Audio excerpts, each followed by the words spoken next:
Yo, what's going on everybody? It's your boy Naruto Explained here, bringing you guys another Boruto Naruto Next Generation discussion on the fallout from Boruto chapter 79. And today I want to drop a conversation about the single biggest thing that we have from the last Boruto manga chapter, which has gone uncovered, which is now that Kawaki has used Eida's Shinjutsu to reverse the roles of Boruto and Kawaki in the eyes of the public. What does this mean for Code hunting down Boruto? Because the way Eida's Shinjutsu work, everyone who is supposed to think that Kawaki and Boruto switched roles, with Boruto being the outsider from Kara, who Naruto and Hinata adopted into her family, and Kawaki is now Naruto's naturally born son. Before that change occurred, Code was preparing his Ten Tails army to eventually make his move to capture Boruto, because Kawaki was off limits to him, because after Damon squashed Code fast and Brock Lesnar squashed Cody Rhodes, aka WWE's version of Homelander, Eida told Code that if he ever wanted to hunt down Kawaki, that she'd know because of her Senrigan and that she would personally kill him. However, given this change, Code should now think that Boruto is Kawaki, which makes him off limits even though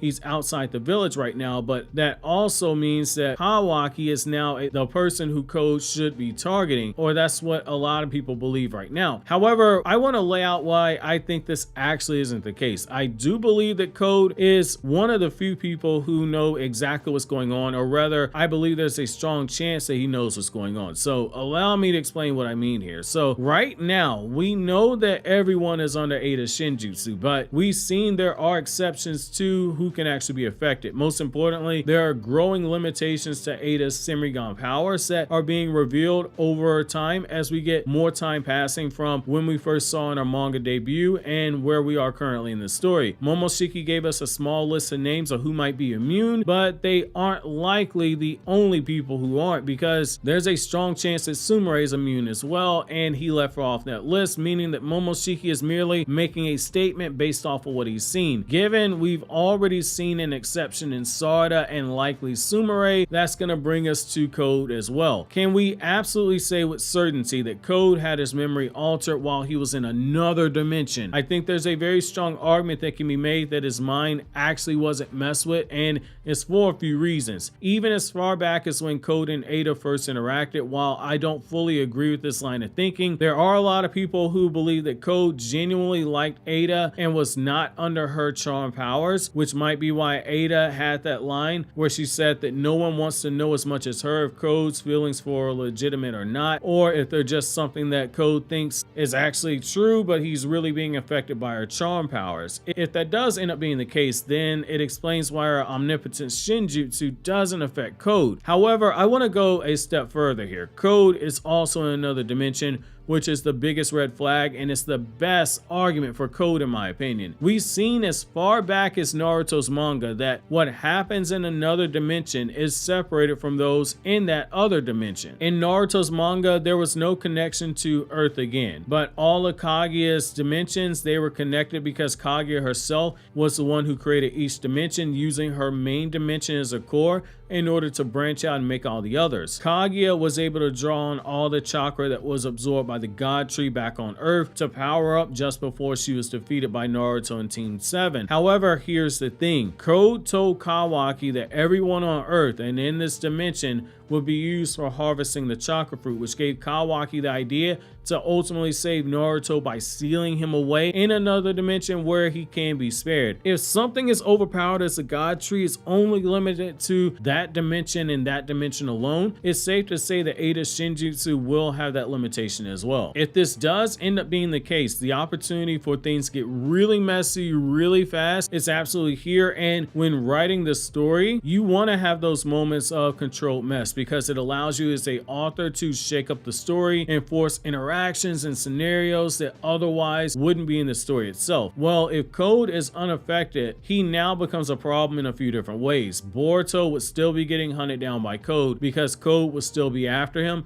in order to feed him to the Ten Tails. Before Naruto was sealed away, the conversation Naruto and Sasuke had on that rooftop, it made it pretty clear that Naruto strongly believed that Code, especially now that he's become stronger than Jigen, is too strong for Boruto and Kawaki to take on, which played a role in them being placed into what I shall forever call the horny house. Right now, Boruto is running on his own and he's unprotected. The only question is, does Code know? And it'd be be mega plot convenient if he had a claw mark randomly left behind that Kawaki and Konoha somehow missed, which just happened to be in possession of this man's eyeball, looking through it at the exact moment that Boruto is running away towards safety. For Boruto, this truly does become a nightmare scenario because he's quite literally on his own without any backup coming to assist him if Code comes after him and try and capture him, which means it might lead to what Momoshiki stated, Boruto willingly giving up control to him in the future. But I want to take a look at things from another side. Code being immune becomes an even bigger problem for Kawaki because that would be one more person who would know and would have figured out the truth of what happened. All it would take would be for someone from Konoha's sensory unit detecting Code's chakra signature within the Land of Fire, and there would be people sent after him. Code is going to wonder why are people being so hostile towards the Hokage's son, and might even refer to Boruto as Naruto's son and openly ask where's Kawaki, or if Kawaki is there, ask why are people calling Kawaki Naruto's son instead of Boruto. If Kawaki shows his hand by attacking Code mid-sentence, someone like Shikamaru or Sasuke who are there would pick up on the nature change in Kawaki attacking, and if it's from a distance, that means he'd likely be using the Daikokuden to summon the chakra rods out of that dimension to attack, and that would likely lead to someone like Sasuke realizing that's not a power that Momoshiki possessed, and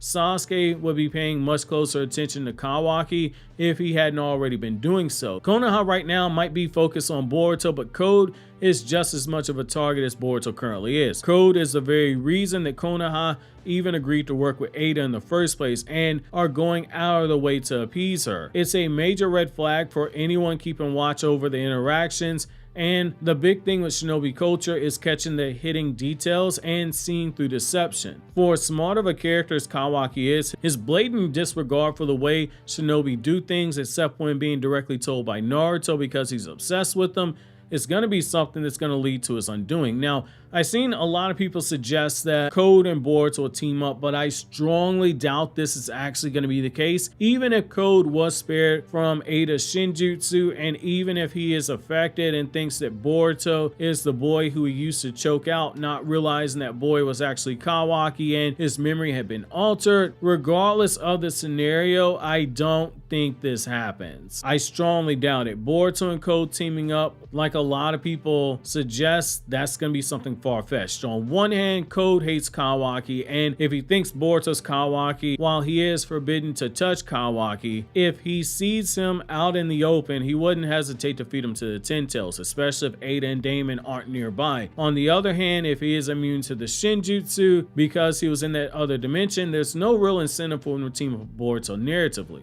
What, so he can stick it to Kawaki? Boruto isn't dumb enough to think that Code would just help him take on Kawaki, and Code would suddenly give up on trying to become an Otsutsuki by not eating a chakra fruit. They have no reason to stick together in that point. Any revenge that he could have got on Kawaki is something that he could get on his own by simply feeding Boruto to the Ten Tails, and then rolling into Konoha as a full-fledged Otsutsuki and controlling the army of Ten Tails soldiers, looking to overwhelm Konoha by sheer force, and that's assuming if they aren't already wrapped up in the god tree that Code plants after feeding Boruto to the Ten Tails, which I do think is going to be the case. I don't see Code planting that Ten Tails into the ground and making a chakra fruit using another village. I think he goes straight towards Konoha. In fact, if we take it a step further and we just look at simple human nature, it makes even less sense for them to team up. Human beings almost always look for the path of least resistance. It doesn't mean that they're above doing hard work. Nobody's saying that, but the path that gets them the same results but saves time and effort is a path that many would take when they're actually presented with that option. It's partly why the expression work smarter and not harder is a thing. It's a reflection of that state of mind as well.